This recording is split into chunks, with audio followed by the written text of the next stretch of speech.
quite disturbing for me, and many Jamaicans.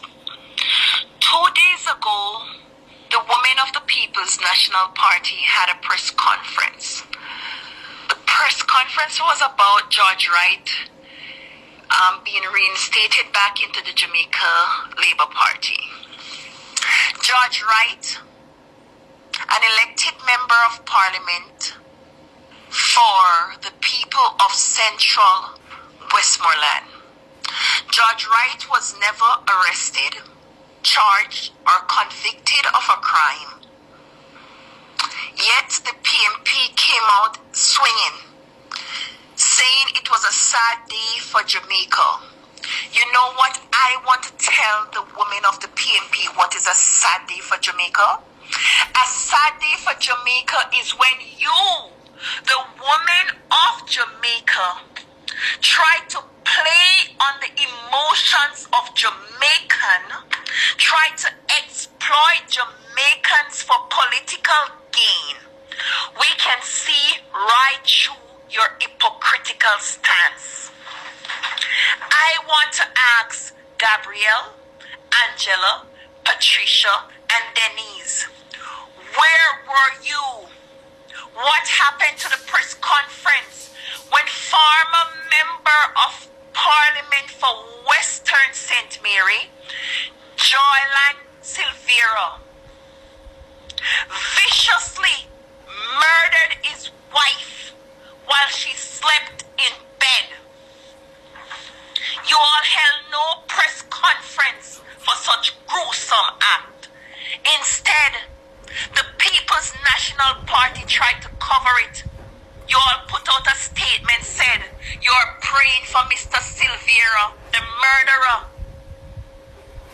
You're praying for him, and that Melissa Silvera died peacefully while she slept in bed.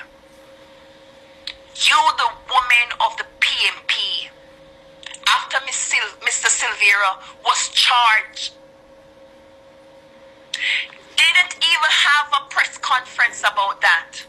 We're still waiting on a press conference when another high-level member of the People's National Party, Philip Palwell,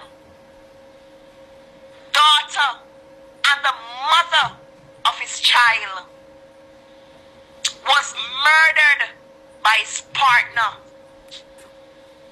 And you come in here talking about George Wright? What happened to the press conference about that?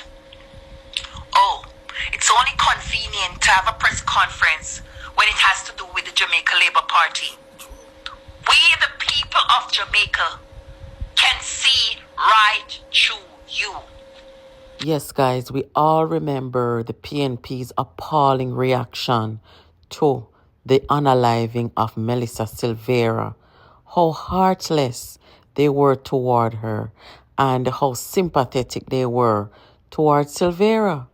It has even been said that when Mark Golding was asked about it, he referred to it as an unfortunate incident, which many are speculating that Silvera told Mark Golding in advance that Melissa was unalived by accident. Mark Golding didn't call it a homicide like the police. He called it an unfortunate incident. To this day, Mark Golding has not been a subject of the investigation or a part of it. And other members of the PNP who came out and made statements like, it wasn't a lot of blood at her nose, it was a little bit of blood, and we thought that it was aneurysm. Those people have not been held accountable enough. And so it is quite shocking for a lot of people to see that the PNP women had the nerve to show their faces in front of microphones talking about George Wright. Most of them didn't even have the decency to go to Melissa's funeral. I remember doing a video over here where I addressed Patricia Duncan Sutherland, the president of the PNP Women's Movement. And I was saying, you're behaving like you're advocating for Silvera instead of women. She was so disgusting. So we don't want to hear anything from these people. And certainly not the woman who's been sleeping with Peter Bunting, a married man, for well over a decade. Nikisha Burchell, standing there in the red. Let the people decide George Wright's fate. They're in no position, and they certainly don't have the moral authority. Don't get me wrong, guys. What I saw on video of George Wright is not something that I condone or I would ever come out here and defend. What I am saying is, if you're going to criticize George Wright about morals and integrity, you better be standing on high moral ground. These people don't. They cover murder. I've already told you guys that the PNP set the stage for anything goes, which means that they set the stage for even George Wright to be accepted back into the JLP after his expulsion. Guys, if the PNP did not come out immediately and expel Jolly and Silvera from their party, why do you think the JLP would even think twice at this time and at this point to accept George Wright back to their party? As I am talking to you right now, the PNP has not expelled Silvera from the PNP.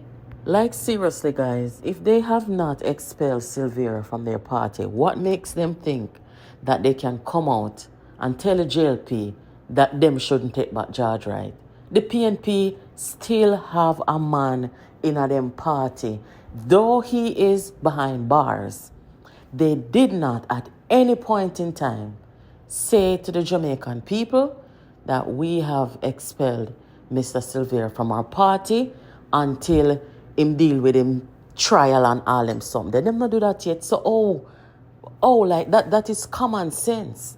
And people who cannot think logical, and I mean, the sense of entitlement that they have to come out and criticize people while they are not in any position to do that.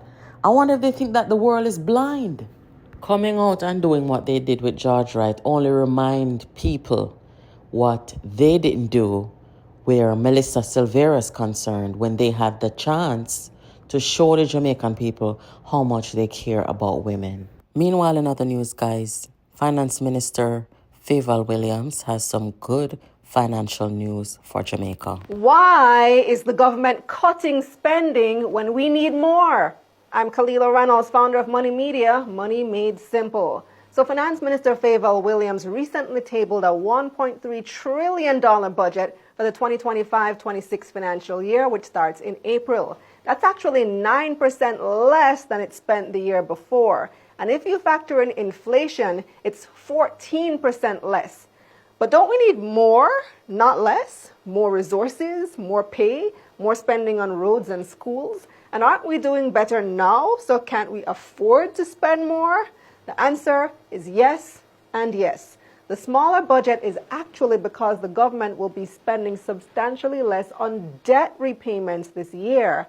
By the end of March, debt to GDP will be less than 70%, the lowest it's been in 30 years and among the lowest in the Caribbean. 12 years ago, debt to GDP was almost 150%. Debt servicing this year is down to $340 billion, or about 29% of the budget. 12 years ago, debt servicing literally took up half of the budget. Even up to last year, Jamaica spent almost $500 billion paying back debt, $491 billion to be exact. And because we're spending less on debt, that gives the government more room to spend on other things. They're planning to spend $857 billion on things other than debt this year. Last year, they spent $850 billion on other things. So even though this year's budget is smaller, they're spending $7 billion more on salaries, roads, schools, and stuff the country needs. And that's the bottom line.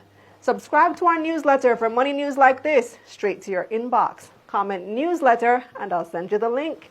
Let's get this money. Yes, guys, keep it locked here to Jamaica Politics Uncovered. Make sure you subscribe. Thank you for watching, and I'll catch you in the next video.